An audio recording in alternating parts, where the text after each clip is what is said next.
안녕하세요. 투자학개론입니다. 제 영상을 보시는 분이라면 누구나 돈을 많이 벌고 싶고 부자가 되고 싶으실 거예요. 저도 뭐 재벌 같은 어마어마한 부자는 아니지만 그래도 생각보다 여유로운 생활을 하고 있고 지금까지 오기 위해서 진짜 많은 노력을 했습니다. 참고로 저는 지금 한국에 있지 않고요. 오늘 날씨가 진짜 너무 좋네요. 아시겠지만 돈이라는 게 무조건 많다고 행복한 건 아니에요. 최소한의 돈이 있어야지만 우리는 원하는 삶을 살 수 있고 불행을 피할 수 있는 중요한 수단이 될 수 있으니까요. 사실 우리는 돈을 원하는 게 아니라 행복한 삶을 원하는 거잖아요. 그리고 돈이 그 수단인 거고요. 그래서 오늘은 제가 40억 자산가가 되면서 기본의 기본인 대부분의 사람들이 왜 부자가 되지 못하는지, 경제적으로 여유롭게 살지 못하는지 그 이유와 극복할 수 있는 제가 직접 겪고 느낀 해결책에 대해서 한번 이야기해 보려고 해요. 부자가 되는 일은 어려운 일이지만 다음 5가지 방법에 주목하고 꾸준히 실천을 한다면 부의 길을 열 수 있을 거예요. 부를 가지기 위한 여행은 절대 짧은 시간에 이루어질 수 없고 물론 쉽지도 않지만 절대로 조급해서는 안 돼요.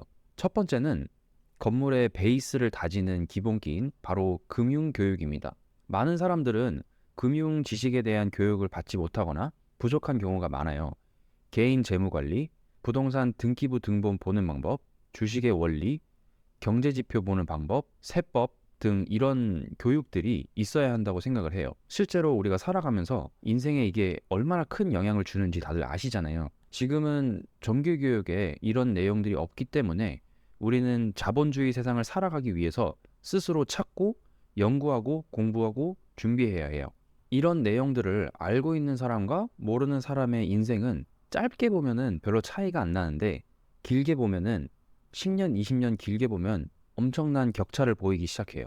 그래서 부족한 금융교육에 대한 해결책은 여러 가지가 있겠지만 우리는 진짜 살면서 딱 1, 2년만 경제 공부에 스스로 투자를 해야 해요. 진짜 1, 2년이면 충분해요. 저도 경제 공부를 시작하면서 엄청나게 많은 강의와 관련 서적, 유튜브, 블로그 등등 아무것도 모르는 시기에는 스스로 다 흡수하고 내 것으로 만들기 위해 엄청난 노력을 했어요. 서점에 가면 경제 섹션에만 가면 재밌어 보이는 책들 다 사오고 부동산 공부할 때는 전국 지도 사서 벽에 붙여가지고 하루 종일 그것만 보면서 공부하고 진짜 많은 시간과 노력을 투자를 했습니다. 아무것도 모를 시기에는 우선은 최대한 흡수하고 하나하나 이해해가면서 스스로 직접 정리를 해보고 완전하게 내 것으로 만들어야 해요. 그게 최소한 1, 2년은 걸렸던 것 같아요. 그래서 제 유튜브에 제가 이전에 공부했었던 내용들이 많은 거예요. 매일 경제 유튜브 영상을 보거나 금융 서적을 읽거나 뉴스를 보거나 어떠한 방법에서든 스스로 공부하고 학습하고 이해해야 해요. 100% 이해하고 내 것으로 만들고 그리고 바로 실천을 해야 해요. 물론 경제를 안다고 투자를 잘하고 부자가 되는 건 아니지만 그리고 절대 전문가가 될 필요도 없고요. 기본만 알면 됩니다.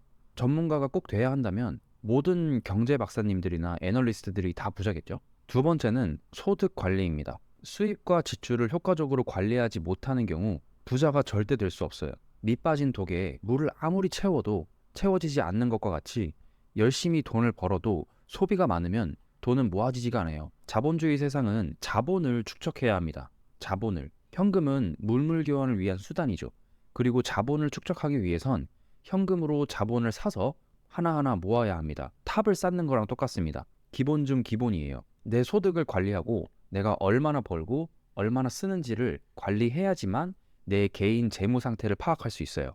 저 같은 경우 2017년부터 매달 자산관리 시트로 제 재무 상태를 관리하고 있고 이를 통해 정기적으로 재무 상태를 점검해서 비상사태를 대비해가지고 필요한 현금을 준비하거나 이에 맞는 소비 습관을 만들고 있어요. 이는 부자가 되기 위한 기본 중 기본이에요. 모든 부자들은 재무 관리를 해요. 본인이 하던 누군가에게 맡기던 우리는 정기적인 예산 수립과 소비 습관을 파악해야 하고 이를 통해 내 미래를 준비해야 해요. 한 가지 팁을 드리자면 저도 예전에 가계부를 진짜 많이 써봤지만 가계부는 딱 3개월이면 충분합니다. 3개월이면 충분히 내 소비 패턴을 파악할 수 있고 이를 바탕으로 불필요한 지출을 줄이고 자본 축적을 위한 자금을 확보할 수 있어요. 그리고 자금 확보를 통해 자본을 사 모으는 겁니다. 가계부는 진짜 3개월이면 충분합니다. 세 번째는 안전지향적인 마인드셋이 문제가 될 수 있어요. 제가 10년 전 첫 투자를 시작하면서 지금까지 느끼고 있는 투자에 대한 생각은 투자는 진짜 정답이 없습니다. 이렇게 해도 되고 저렇게 해도 되고 본인에게 맞는 스타일과 방법을 찾아야 해요. 부동산 투자도 해보고 상가 투자도 해보고 경매도 해보고 배당주도 해보고 주식 단타도 해보고 장투도 해보고 코인도 사보고 등등 여러 가지 방법을 통해서 본인에게 맞는 스타일을 찾아야 해요. 하다 보면 리스크를 쉽게 지는 사람도 있고 그렇지 못한 사람도 있어요. 저 같은 경우 안전지향적인 투자만을 해왔어요. 안전하고 확실한 지역의 부동산에만 투자해왔고 수익률이 확실한 월세에만 투자를 했고 등락이 크지 않은 빅테크 기업에만 장기 투자해왔어요. 그러나 지금 와서 이런 투자들을 생각을 해보면 수익은 확실하고 안전은 하지만 큰 돈을 벌기까지 너무 오래 걸려요. 가끔은 도박도 필요한데 말이죠. 그렇다고 리스크가 높은 투자를 하라는 건 절대 아니에요. 저에게도 계획은 다 있어요. 저 같은 경우 안정적인 꾸준한 수익을 만들고 이 수익들이 매월 꾸준히 들어오기 시작하면 이 돈을 모아서 더욱 리스크가 높은 투자를 하고 있어요. 그래서 사실 이 리스크가 높은 곳에 돈을 넣었지만 이 돈을 잃는다고 해서 제 생활에는 전혀 지장이 없어요. 달라지는 게 없어요. 즉 안전장치를 먼저 만들고 그 안전장치들이 주는 수익으로 리스크가 높은 곳을 투자를 하는 거죠. 마치 황금알을 낳는 거위를 우선 많이 모아서 황금알을 팔아가지고 더 큰 수익을 낼 수 있는 자산들을 하나하나씩 사 모으는 거죠. 안전장치의 기준은 사람마다 달라요. 저는 월 1000이 그 기준이었어요. 월 1000만 원의 황금알이 만들어지는 순간부터 그 황금알들을 팔아가지고 수익률이 높은 곳에 투자를 하고 있는 거죠. 큰 물에서 놀고 싶으면 큰 물에 들어가야 합니다. 무조건 안전지향적인 투자만을 하는 것은 확실한 수익을 주지만 평균의 수익만을 만들어주기 때문에 부자가 되고 싶으면 부자는 상대적인 거니까 적절한 위험 관리와 투자를 통해서 평균 이상의 수익을 누려야 해요. 남들과는 같은 투자를 한다면 평균이지만 남들과는 다른 투자를 한다면 더 큰 수익을 낼 수 있는 거죠. 물론 스스로 공부하고 확신이 있는 곳에만 해야 합니다. 중요한 건 스스로 공부하는 거예요. 네 번째는 가장 중요한 부분입니다. 바로 계획 수립이에요. 부자가 되기 위해서는 명확한 목표와 계획이 있어야 해요. 그러나 많은 사람들이 명확한 재무 계획 없이 일상적으로 지출을 하고 저축도 하지 않아요. 그냥 흘러가는 대로 살아가는 사람들이 많죠. 저 같은 경우 신혼 초에 돈을 모으는 것만큼 기쁜 게 없었어요. 제 와이프는 저와 돈에 대한 관념이 좀 많이 달랐기 때문에 초반에는 돈과 관련해서 진짜 다툼이 많았어요. 제가 아끼기만 했거든요. 왜냐하면 저는 항상 불안했어요. 제 옆에 앉아있는 과장님이나 부장님이 내 미래라는 것을 깨우친 순간 이대로 산다면 저는 제 인생을 너무나도 후회할 것을 알았기 때문에 아무것도 바뀌지 않는다는 것을 알았기 때문에 계획을 짜기 시작했어요. 제가 남들보다 부족하지 않게 살기 위해서 제 가족의 미래를 바꾸기 위해서 부자가 되기 위해서 노력하는 모습을 계속 보여줬고 제 계획을 와이프에게 보여주면서 제 아내는 모든 것을 이해해주기 시작했어요. 그래서 지금은 저를 너무나도 잘 서포트해주고 있어요. 그래서 제 아내에게 항상 너무나도 감사해요. 결혼하기 전에는 저희가 거지 데이트라는 걸 했는데 생각해보면 지금도 웃기지만 하루 데이트를 하면서 10,000원 쓰기를 했어요. 그래서 하루에 10,000원으로 보내야 했는데 그때 고민을 많이 했죠. 무엇을 해야 하나. 그래서 당시에 하루 종일 예전에 샀던 원터치 텐트를 가지고 한강에 누워서 유튜브나 영상을 계속 봤어요. 그리고 하루에 김밥 한 줄로 데이트할 때도 많았고요. 그런 힘든 시간들이 있었기 때문에 저희가 지금 여기까지 올 수 있었던 거고요. 저희에게는 명확한 목표가 있었으니까요. 큰 그림이 있었으니까요. 명확한 목표가 있으면 돈을 모으거나 조금 쓰는 것에 절대 아무런 고통이 없습니다. 명확한 목표가 있으면 모든 것이 과정이기 때문에 과정이 즐겁습니다. 명확한 목표가 있으면 오직 목표만을 바라보기 때문에 다른 것은 신경 쓰이지 않아요. 그래서 부자들은 명확한 목표가 있습니다. 나는 몇 살에 어디에 살고 어디로 출근을 하고 무슨 일을 하고 자산은 몇 억이고 이렇게 멋있는 사람이 되겠다는 명확한 목표가 있습니다. 여러분도 꼭 명확한 목표를 만들고 그 목표를 만들기 위해서 명확한 계획을 세우시기 바래요. 마지막 5번째는 거부감과 불확실성에 대한 두려움을 이겨내고 스스로를 믿는 거예요. 인간은 원래부터 두려움을 가지고 진화를 해왔어요. 두려움이 없다면 우리는 이미 생존하지 못하고 멸종했을 거예요. 그래서 두려움이라는 감정 자체는 매우 자연스러운 거예요.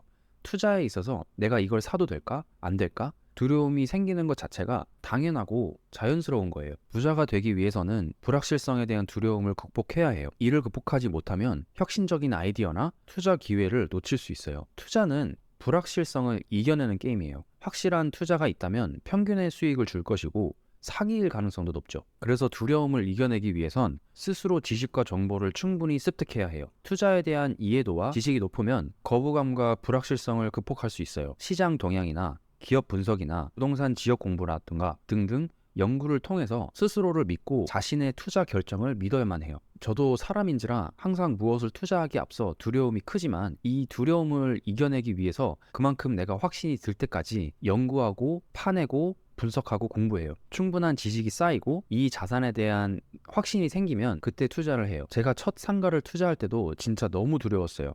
왜냐하면 첫 상가 투자였고 인천에 있는 상가인데 이 상가에 대한 상권 분석이라던가 지역 분석 등등 어마한 양의 데이터를 수집해서 확신이 들기까지 적어도 한 6개월 정도는 걸렸던 것 같아요. 그 지역에 대해서. 그래서 해당 지역에 대한 확신이 들 때까지 밤, 낮, 평일, 주말 여러 번 찾아가서 문제가 없는지도 점검했고 업종에 대한 공부도 많이 했어요. 이렇게 공부와 연구를 하다 보니 나중에는 스스로 그냥 확신이 생기더라고요. 아, 여기는 안 망하겠다. 망할 수가 없다. 그래서 샀습니다. 그 이후로 코로나 때도 그렇고 지금까지도 월세가 꾸준히 잘 들어오고 있어요. 코인 투자도 마찬가지라고 생각해요. 지금은 매우 안 좋은 상황이지만 스스로 공부하고 확신이 들지 않는 이상 저는 절대 투자하지 않습니다. 원래 남을 잘 안 믿기 때문에 스스로 찾고 결론을 내려요. 오늘은 이렇게 제가 40억 자산가가 될 수 있었던 5가지 방법에 대해서 이야기해봤어요. 첫 번째는 금융소득, 두 번째는 소득관리, 세 번째는 마인드셋, 네 번째는 목표와 관리, 그리고 마지막은 스스로에 대한 확신입니다. 이 5가지 방법을 꾸준히 실천한다면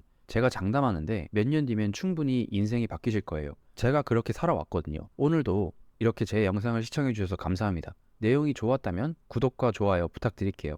감사합니다.